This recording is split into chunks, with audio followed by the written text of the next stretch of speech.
Hello, this is Cat's Diamond Painting. Welcome to my channel, or welcome back if you joined me here before. I'm here today to do a quick post review of my latest completion. However, before I do that, I wanted to take a brief moment. This is the very first time I have filmed since my channel officially hit 1,000 subscribers. I started this channel back in February of last year. I was recovering from COVID at the time and housebound and a bit bored, and I thought I'd give it a go as I'd just finished a painting and I stuck up a post review and I kind of got the bug and I've carried on ever since. I get a lot of satisfaction from trying to put out content that I hope improves over time, that I hope is interesting to watch. And one of the big goals that I set myself early on was to get to 1,000 subscribers, just because it's, you know, it's a nice big round number. It's a kind of, it's a number that denotes some kind of progress, you know. It's like I haven't just started. I'm not a total newbie anymore. Yeah, and I was really excited to get to that landmark. Oh, sorry, my cat is my cat's desperate to get out of the room. Go on then. Go on. I had to shut the door so that you couldn't hear the washing machine in the background. And you know what cats are like when a door is closed. They instantly have to go through it. Yeah, so I'd set myself this goal. And yeah, I was really, really, really excited this weekend to see the subscriber count finally tick over to 1,000. I'd been watching it a bit geekishly, as you do. So yeah, I just wanted to say a really big thank you to everyone who has joined me along this journey. I know some of you now have been watching for quite a long time and frequently comment on my videos, and I just want you to know that is so much appreciated.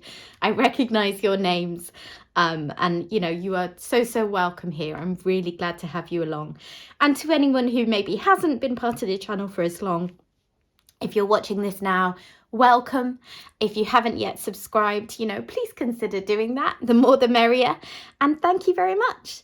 In my next video, I will be putting up a giveaway. So do come back and check for that. But yeah, today on with my post review. So this is a taster diamond painting that I picked up from the one with the diamond art. I picked this up in about May of last year, and they offered this on their website, literally labelled as a taster kit, as a way to cheaply, affordably try out what they do. There is a big caveat to everything that I'm going to say today. I picked this up for, I think it was £5 back in May last year. And I noticed when I kitted it up that actually it's now gone up to £11.99. And I thought, oh, okay, I wonder why the increase. One of the things that I've learned since starting this painting is that they upgraded their drills in about August of last year. I did experience a few issues and niggles with the drills on this painting, as I'll go into in more detail as I go through. And I just want to put a big caveat on now that what I experienced in terms of the drills, if you bought a new painting from them now, they have changed their drills.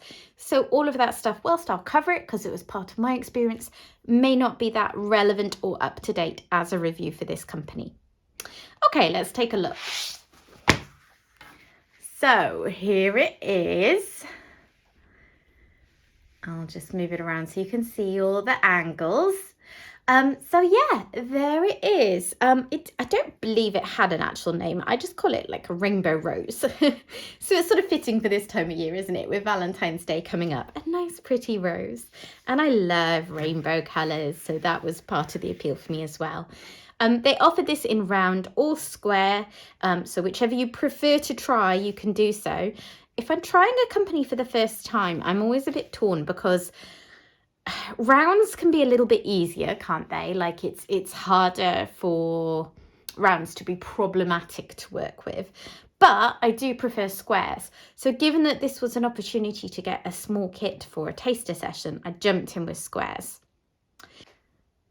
So let's start with some of the positive points. I really like their canvas material.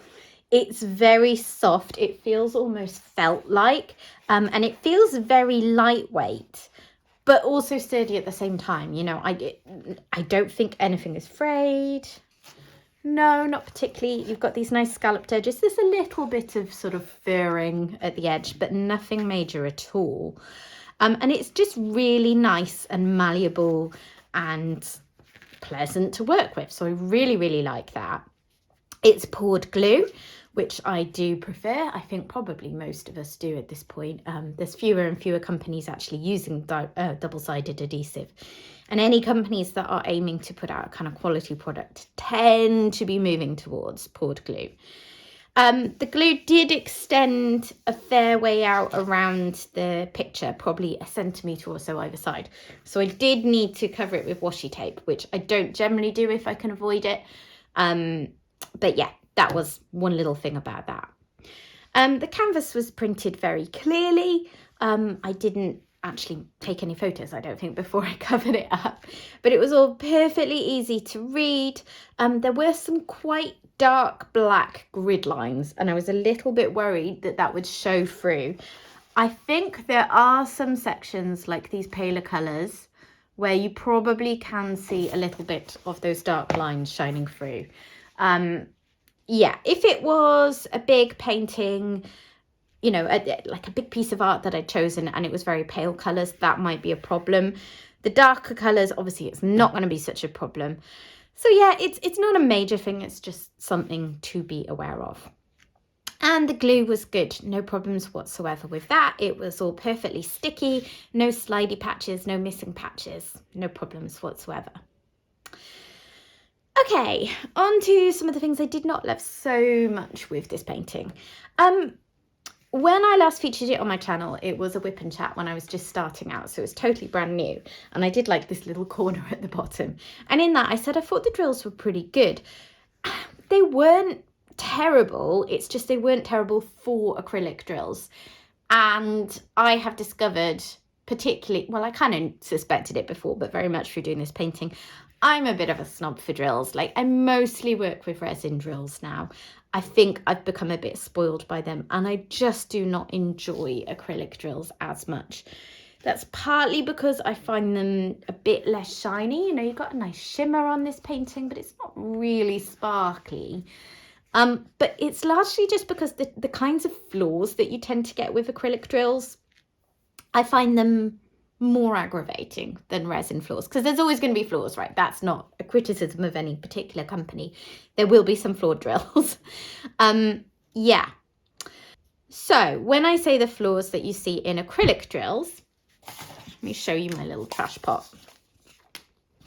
There are certain things which you might notice more with acrylic drills than resin drills, and I'll see if I can pick any of them out in here.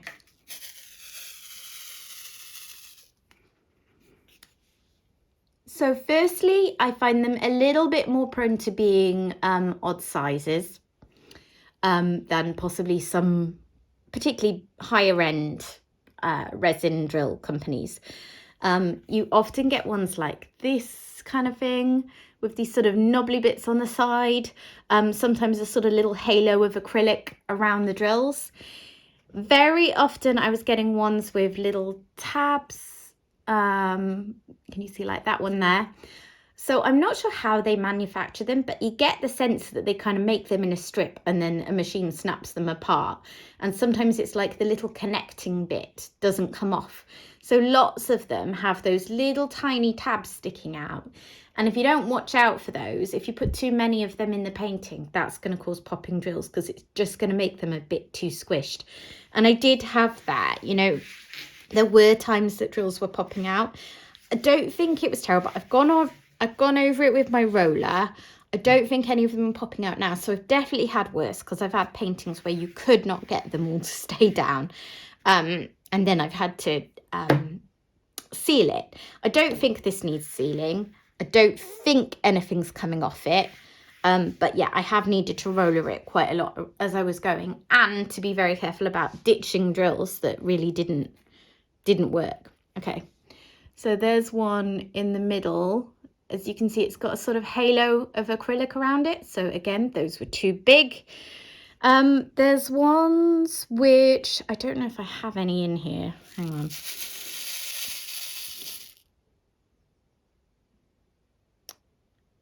No, I don't think so. I think I just had to use those because I was running low. So one of the other things is you often get like dimples on acrylic drills. And resin drills, as I say, have issues too. Resin drills tend to have holes. Acrylic drills have dimples. Let me see if I can find any to show you what I mean, because I think I've just had to put them in here.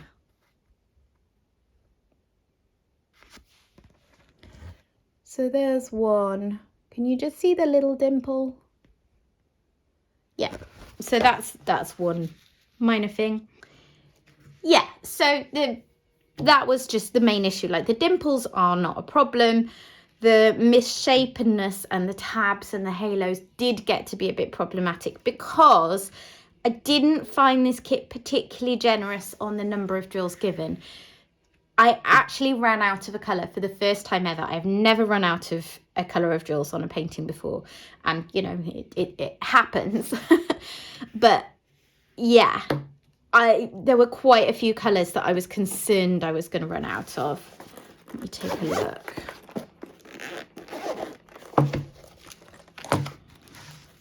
So this is the one I had to dig out because I was down to this many and I had quite a big section of them still to work on. So then I actually switched to the ones that I pulled out of my spare drills supply because the colour is slightly off.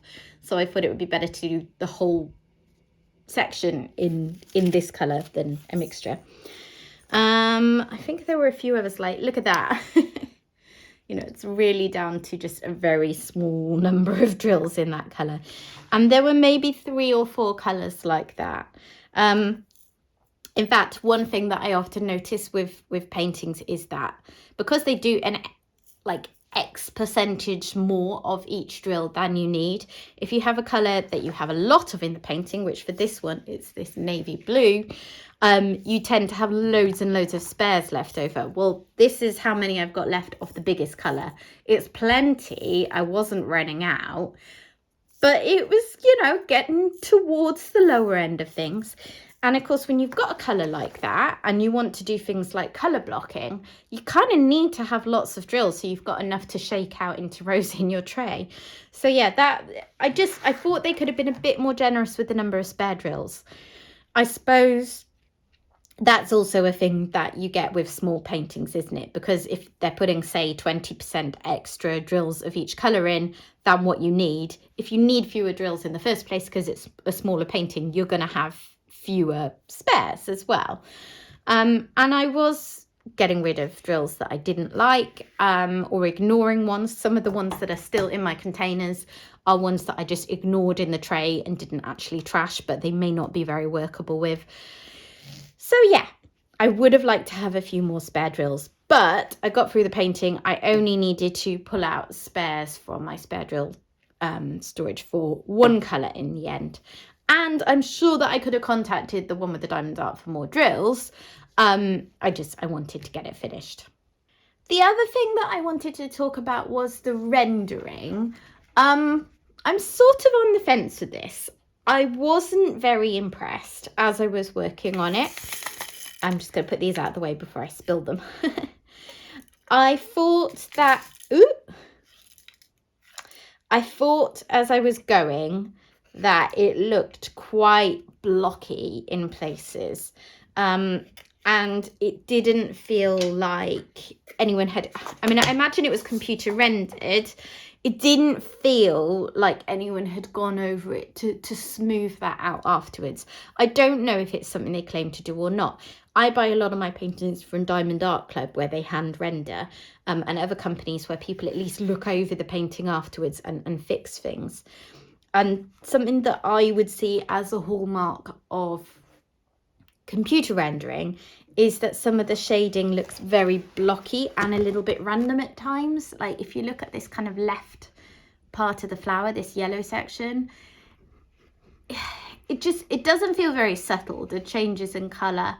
The way this mustard and the yellows and greens kind of go in together. Looking at it up close, it really didn't look great. I think from a viewing angle, it looks a lot better. And when I looked at it from a lot further away than usual, it actually looked really, really good. So I held it up to my husband across the side of the room when I finished and said, you know, what do you think? And he was like, oh, that looks brilliant. I was like, oh, really? Handed it to him, stood back to look from the similar distance myself. And it looked really, really, really effective from a distance. But I would say more than a typical viewing distance. I think anything less than that, it does to me look a bit blocky. Now, it is a small painting. I could be being very, very, very picky here. That is entirely possible because I freely admit to being spoiled by some of the companies like Diamond Art Club in the way they render things. I don't think that a bad job has been done on this. Do not get me wrong. I just think some of that could have benefited in an ideal world from being smoothed out so that it was just a bit less grainy and blocky up close. And I definitely want to point out that I'm in Facebook groups and things for this company. I've seen people post pictures of much bigger paintings and they look brilliant. You know, a bigger painting where there's room for more detail irons out a lot of these little kind of niggles that I've had with it. So yeah, overall, it wasn't bad. It was absolutely brilliant value for what I paid for it, which was £4.99 plus £3 shipping. Even though I wasn't so happy with the quality of the acrylic drills. Given that they've now upgraded to resin drills, I cannot speak whatsoever for the quality of those resin drills because I haven't tried them, but I would like to try them. So I'm definitely open to trying more from this company. Would I have the confidence to go in and get a much bigger painting? No, I don't think I would quite yet. I think I would want to try another sort of medium-sized painting, something a little bigger to help deal with some of the pixelation issues I experienced, but not go in for a really huge one just yet, just to try out the drills. Because I'm back to the drills. I'm back to the drills being an unknown quantity for me because I've tried out the acrylic drills and that is not what they sell anymore.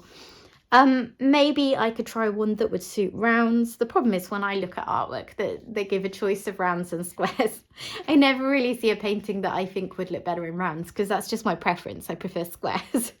I'm always kind of loath to buy a painting in rounds if I have the choice of squares, but maybe that would be a good thing to do to try out what their resin round drills are like before maybe moving on to the squares, because I really, really want to grow to love this company because they're a British-based company. It's a bit cheaper for me. They have a great range of licensed artwork, which seems to be increasing all the time. So I would love to love them. I'm just not quite there yet. And it's unfortunate, I think, that I bought this so long ago, because if I'd bought the taster kit now and seen what their new resin drills are like, and I don't know if they've changed anything else, they may have done, they may not have done, then I might have a better idea of what I want to do with them going forwards. So yeah, that is my review of this painting. It's a little bit all over the place. I'm going to try and put up a picture now to show you what it looked like from a distance, because as I mentioned, that really did improve it significantly and it looked a lot more lifelike. So yeah, I'll put that up now. Take a look at that. And as I say, I don't think it looks bad. To be honest, with you seeing it through the viewfinder, which kind of adds distance, it's probably looking a lot better than it is in real life. And you're probably wondering why I'm being so particular. And that's, you know, I do need to remember that, because what you see through the viewfinder of the camera is a much better kind of viewing distance than me looking at it up close.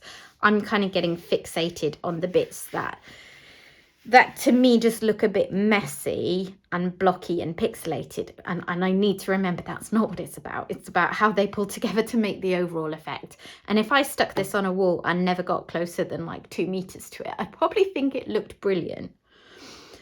So yeah, that is my sort of review of this painting.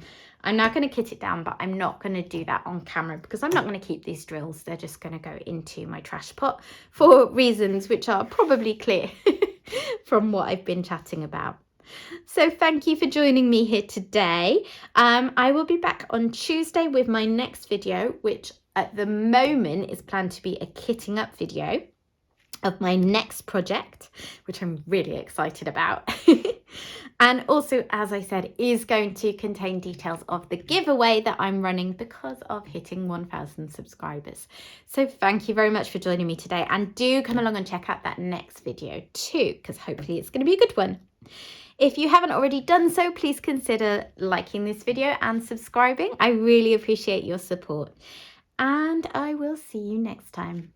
Bye.